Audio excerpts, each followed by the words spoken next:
bersifat merangkumi komuniti di sini.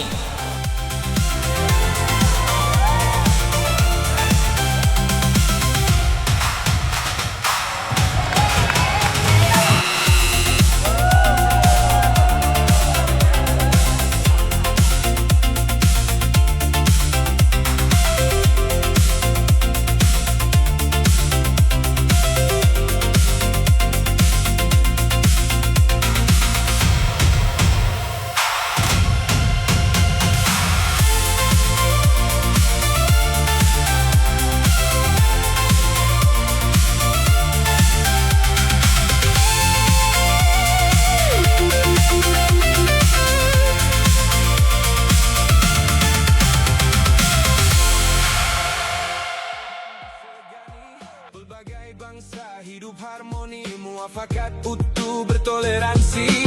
Tangan dihulur erat bersama. Tadi you tengok, tadi kita pun ada pelbagai kaum dan bangsa kan. Ada India, ada Cina, ada Melayu dan paling special kita ada Persatuan Orang Buta Malaysia. Apa perasaan you bila mereka pun amat cinta hati, amat bermesra lah.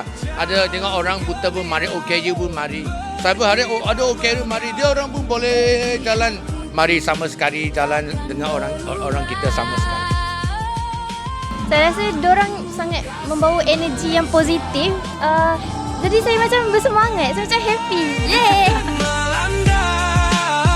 Kita berdiri Teguh bersama demi tanah air tercinta. Kepada Pertubuhan Orang Cacat Penglihatan Malaysia dari Perlis SPM. sampai ke Sabah. Hasrat kita satu. Sememangnya program yang kami warga OKU Penglihatan tunggu-tunggulah sebab dia sebenarnya dapat memberikan pendedahan kepada masyarakat tentang OKU itu sendiri. Jadi mereka dapat berpartisipasi dan dapat mengetahui macam mana OKU itu boleh berfungsi dalam masyarakat. Terima kasih penganjur Fusion Run dan terima kasih Akademi Kenegaraan Malaysia. Yeah. Aku